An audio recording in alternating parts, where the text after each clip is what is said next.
Hello guys, welcome back to the channel and welcome to the second in our Peter Walker week. The other day we looked at the first one of this week with the House of the Whipcord. Today we're going to the 1980s and we're looking at his one of his latter sort of horror films called The Comeback.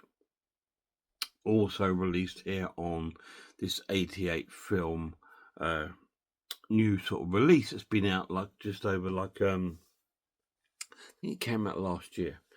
Anyway, this film's absolutely wonderful, but before we dive into it, let's have a look at the special features on the disc.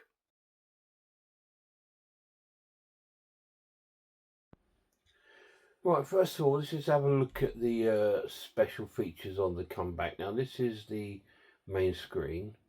So we'll go down to special features. We've got audio commentary, again with film critics Kim Newman and Barry Forshaw. Audio commentary with Peter Walker and author Jonathan Rigby. Walker's Women, interview with director Peter Walker. The making of The Comeback and the original trailer. So that is the special features on The Comeback. So there's not as many features on this disc as there was on the previous release, but it's okay. They're still really cool and it's good to get the audio commentary. So let's have a think about the story. This film follows a singer called Nick, and he's been away for 6 years, and he's come back to record a new album, and he's not long been divorced from his wife called what's his wife's name again? Oh dear, his wife. Anyway, the film starts with his wife going back to his penthouse in London. We see clips of an aeroplane coming in, and he's flying back into the country from America. Gail, I think that's her name. And Gail's gone back to the penthouse where they used to live. And she sort of gets there, and it's in this sort of old disused building. It's like a really disused sort of old building, and she walks to the back, and there's like a really one of those old kind of lifts that go up, you know, like with a caged door. And she goes up on the lift onto the top floor. And we see her sort of reminiscing over her sort of past days and her marriage. And then she arrives in the penthouse and goes in, and you see there's quite a beautiful place on different levels, but something feels weird. It feels like she's being watched. And she's sort of like looking around and talking about Nick, and the phone rings and she picks it up, and I think it's her. I think it's a guy called Harry, which is his Nick's PA. Now, Nick is played by Jack Jones, who was a real well-known singer back in the sort of day, a bit of a British sort of crooner. There's quite a bit of an all-star cast in this, so that's really cool. And anyway, his wife then picks up the phone, and after the phone call, she starts talking to herself about Nick's sort of music and stuff. And we see this sort of gardening sheaf on the side getting picked up by a hand. And she leaves the flat, the penthouse, but then comes back in again because she's left something behind. And then, but this time, as she's coming down the stairs in the penthouse, she gets attacked by this, looks like an old sort of woman with a blonde wig on.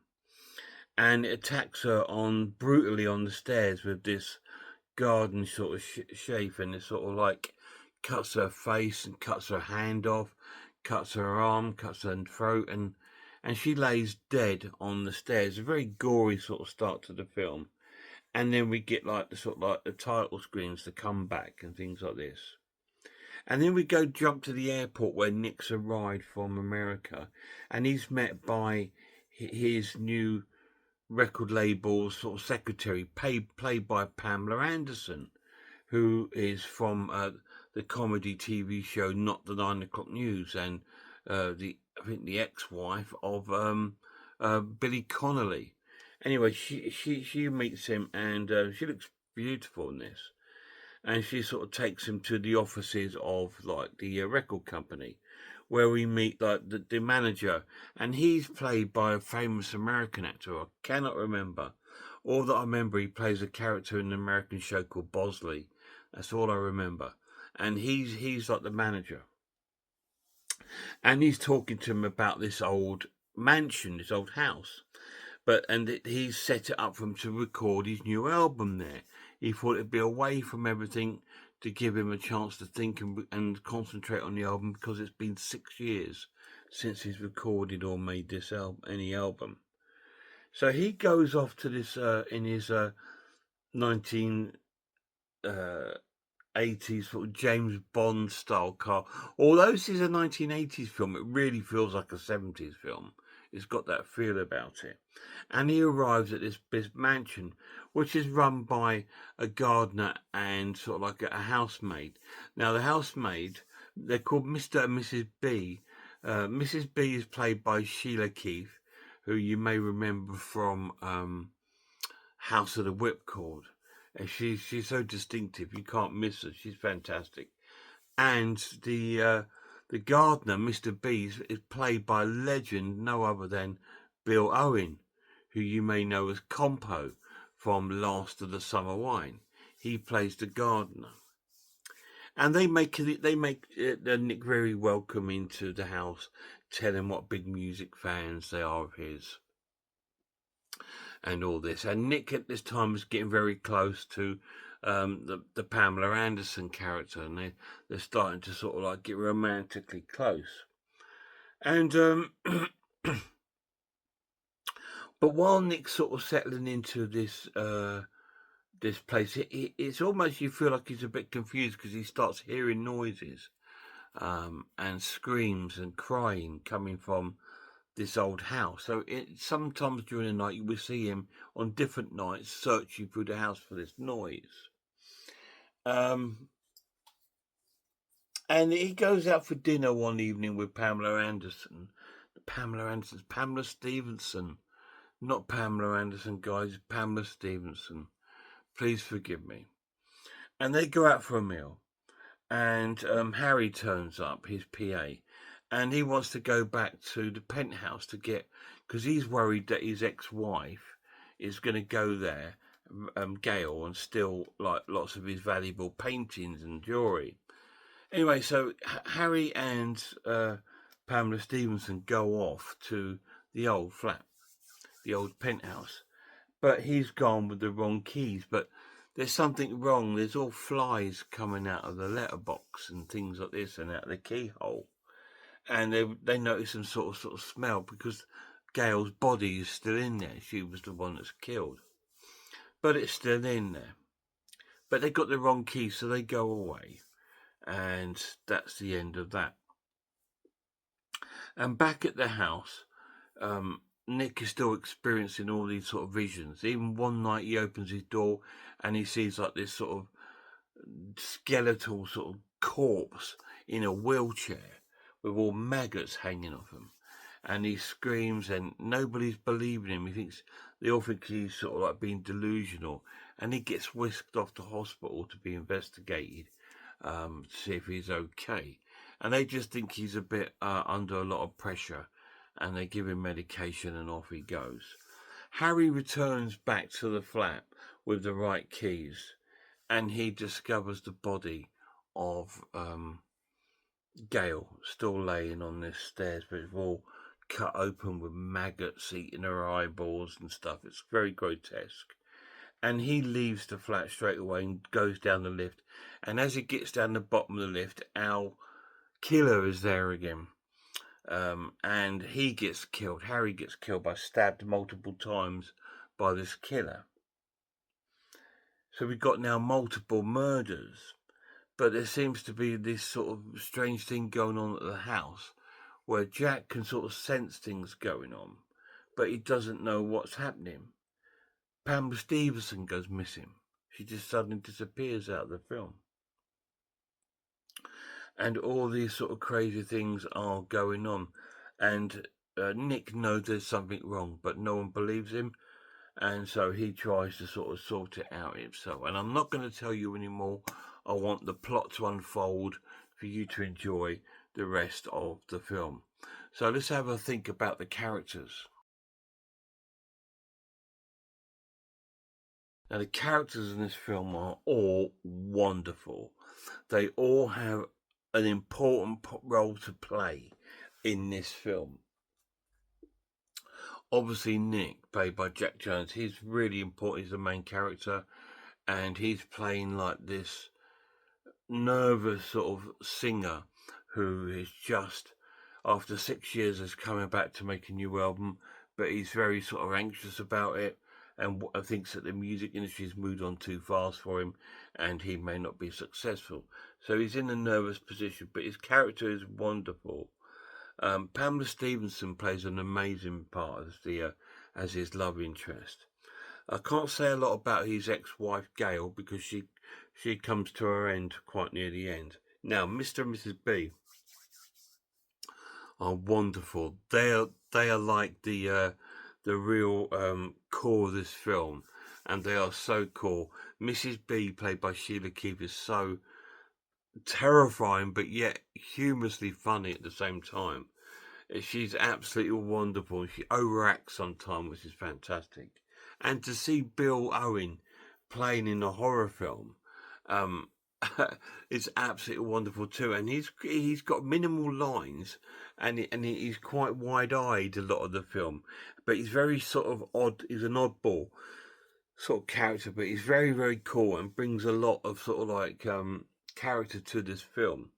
The manager is really cool, and he's sort of like trying to believe what Nick's going through, but then he's more thinking about the business side and wants Nick to sort of get on with it. And it's fantastic. And Harry's such a cool character because he's the only one that suspects there's something wrong. Although he's a bit weird when he goes to the flat with Pamela Stephenson.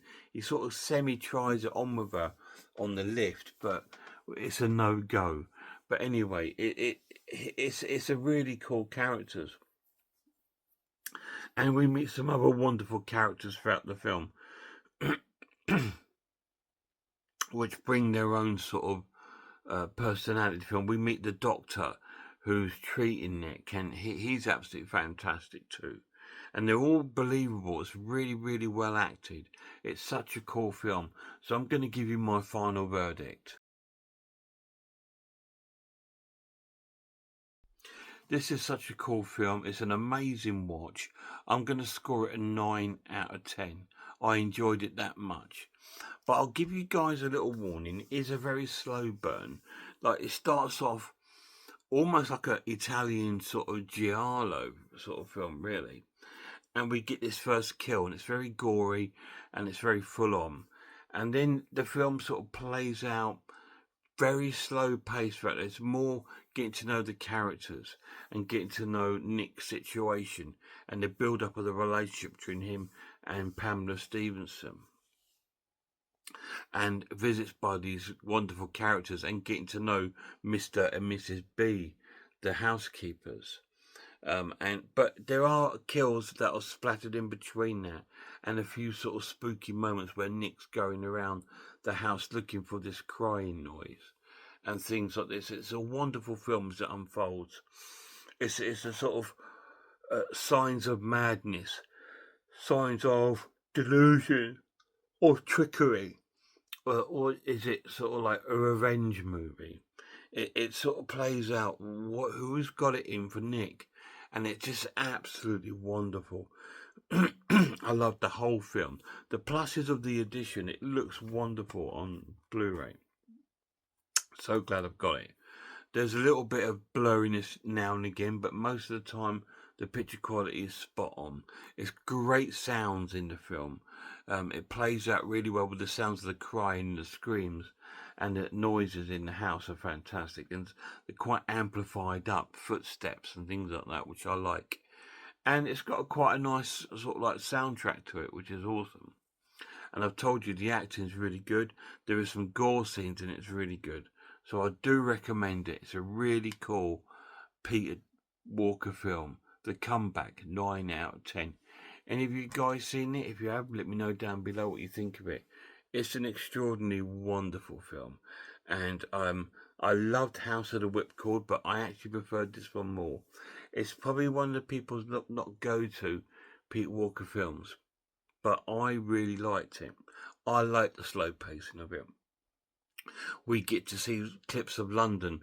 We get to, if you look at the backgrounds and notices, you'll see old books that you recognise, old authors, and all this sort of wonderful things that are very nostalgic, which I absolutely loved. And it was such a cool film, and I can't wait to watch the next one. But until then, please check out some horror channels. Check out Horror Hands, The Horror Geek, Man v Film, RS Design, Pizzawell. I'm Ice Lord, Cat Watches Horror Movies, Grumpy Andrew's Haunted House, and The Maniac. And a massive shout out to my lad. Till next time, look after yourselves, look after one another, and I really hope I'll see you all soon.